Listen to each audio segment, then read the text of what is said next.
why not? Why don't we get it to them right from when they are young? You understand? Start imbibing it in them that this is who you are. You come from greatness. You Yes. are. You understand? You are. Your ancestors were the forerunners of civilization. You should know You that. should know You that. understand? So that's is a mindset change I'm trying to bring about.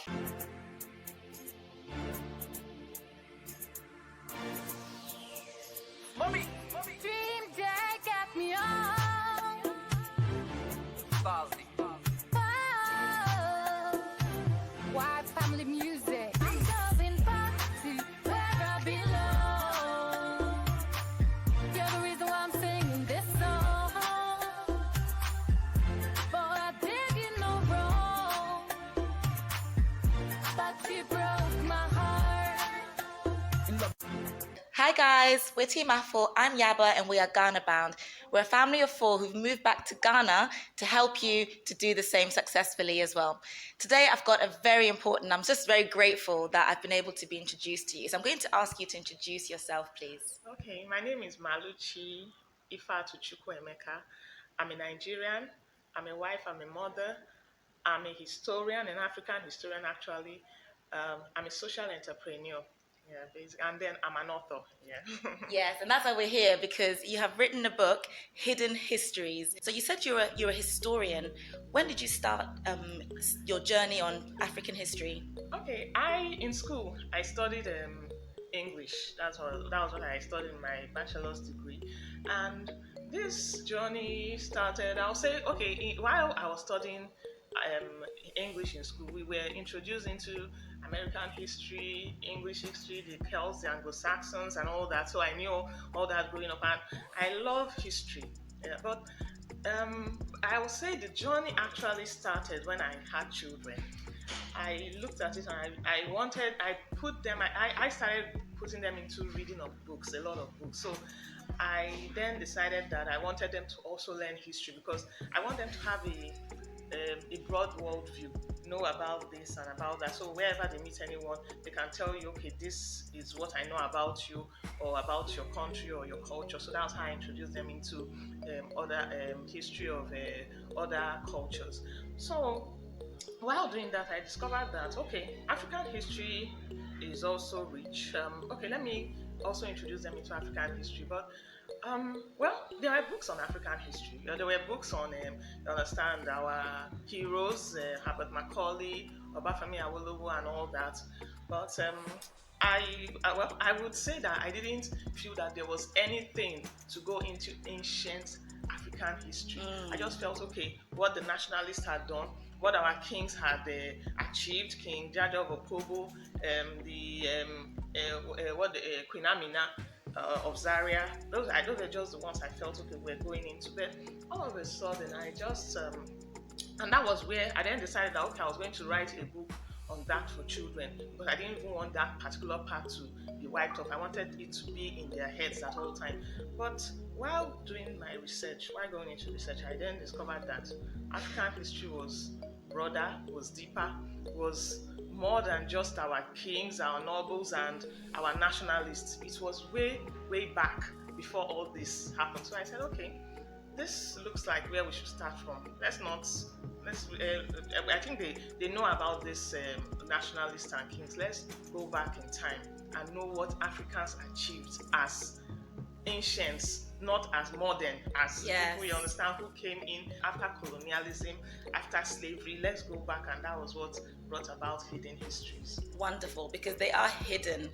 And Yeah, they are. a lot of things we see now is about after slavery, after colonial, and it's like, what happened before? Exactly. And as much as for my children, it's even for myself, I've always wondered what actually happened, what was Africa doing before?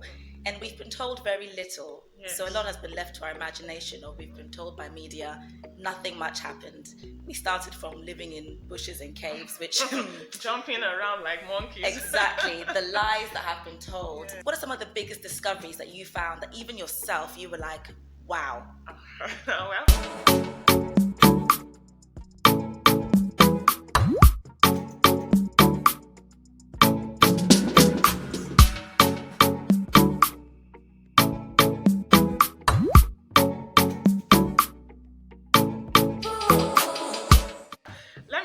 there have been so many discoveries. Like, okay, this first book of mine, because this book, Hidden Histories, is going to be in a series. This is the first book in the series, and it's talking about the science world of ancient Africa. Um, let me say, for science, when you put science and Africa together, most people will say, "Oh no, science and Africa do not come together." Africans, we could give them a dance, we could give them arts, but we can't give them science. What do they really know about science? Do they know about mathematics? What do they know about medicine? You understand? What do they know about astronomy? But by the time I started, these were Africans didn't just know about this. They were pioneers. They were the forerunners in all of this, in medicine, in astronomy, in architecture, in basically all the sciences. So they came, they started it, and then before you know what was happening, the most of the European countries, the ancient European countries, came, and I would say, because they were close to them, and because maybe okay, there was a lot of conquering taking place. They took that knowledge and used this as their own. Let me tell you about the first mathematical tool that was ever discovered. It was discovered, the Libombo bone and the Shango bone. They were discovered in Africa. These bones were used as they were actually used by African women for, they said, to calculate their menstrual cycle. Some other people, yes, some other people then said that the bone, it was quite complex. The mathematical configuration in the bones were quite complex. These bones were talking about the age of them. In fact, they were the first mathematical tools ever discovered till date, and they were discovered in Africa. That was for mathematics. Well, I'm sure you know about Timbuktu. The scroll of Timbuktu, they took it to a university in France and discovered that what they were solving in mathematics in Timbuktu, I think a third-year university in France was doing it. So these Africans, and this was in the medieval age, not even the ancient times. These bones now were from the ancient times, and that was for mathematics. For medicine, of course, I wouldn't say everybody knows. I just discovered Imhotep. So Imhotep was like the father of medicine. He was there way before Hippocrates. Hippocrates, that they called the father of medicine. He was born about 2,000 years before Hippocrates. He was an ancient Egyptian. Oh yes. My goodness. So he had a lot of scrolls, that's papyrus then, that were used for different, Africans were seen then, like, okay, or rather Africans are still seen as people who practice magic instead of medicine. They'll tell you, oh, if you want to do this, you just do a charm and then you will get well. But Imhotep's medicine was highly sophisticated. He brought in the ethics of medicine. Ethics in the sense that, you know what they do right now, that you tell a physician that, okay, a physician will write on his notes. He had notes then, medical notes, where he will write that this is an illness that I can handle. Yeah. This is an illness that I cannot manage. You understand? And all that. Imhotep started that, and this was in ancient times. So a lot of things you see going on, even in the field of medicine. Our plants that we use, you understand? Our plants that we the herbs that we use, they improved on it, and they were using it to cure a lot of things, you understand, like of course malaria and other things. And then there's another okay, let me just say this one blew my mind when I read it. So the Bunyoro people in Uganda, the time a particular set of Europeans came, they were already practicing cesarean section. Okay. Yeah, they were practicing. So to the extent that at that point in time, this same cesarean section that was taking place in England at that time, that it was more like a risk to both the mother and child. So they were not too comfortable with them practicing it in Europe then, in England.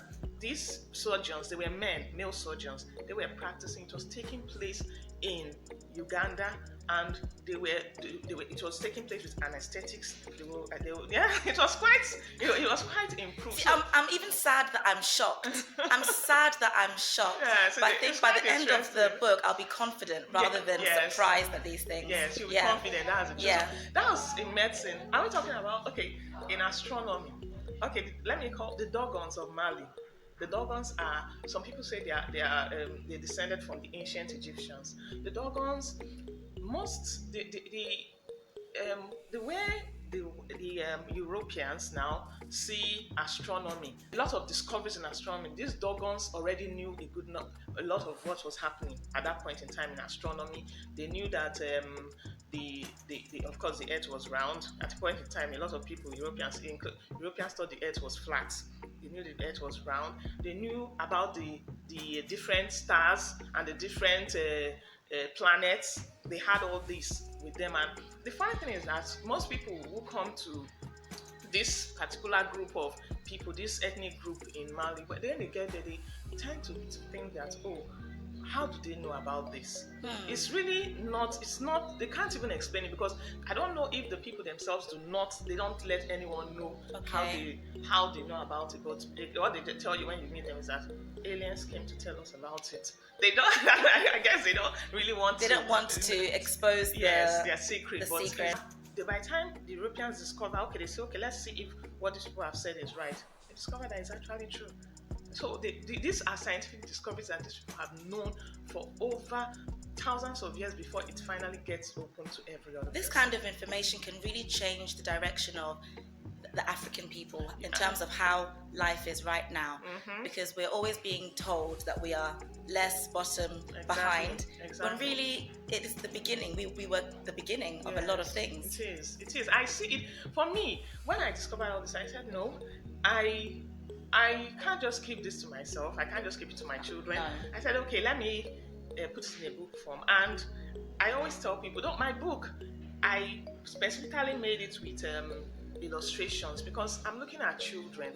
I want children to be able to start reading it, to understand that these things are what you should know as a child. You shouldn't grow up. And like I keep saying, I knew this when I had grown up.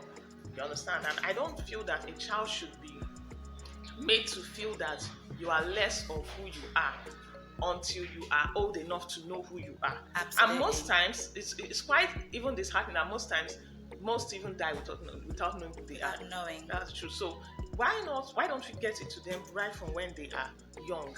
You understand? Start imbibing it in them that you are this is who you are. You come from greatness. Yes. You understand? Your ancestors were the forerunners of civilization. You should know that. You should know that. You understand? So that's is a mindset change I'm trying to bring about in all, not just Africans, people of African descent. Yes. You understand? People, wherever you are, you know that you're from greatness. And it's quite interesting because the book is on Amazon. It's quite interesting that I've still had people who are from other nationalities who come out and say, I like this book. I want to teach my children all. Yes. I want to teach my children all cultures. I want my children to know about all history. That's so right. They go ahead and buy it, and they come back and tell me, oh, I love the book. We hope you enjoyed this and found it as informative as we did. So guys, next week's one will be a bit more about Imhotep. We're going to talk about our education and architecture. So don't forget to hit the notification bell, like, comment and subscribe. In 3, 2, 1, way. Welcome to the family and see you in the next one.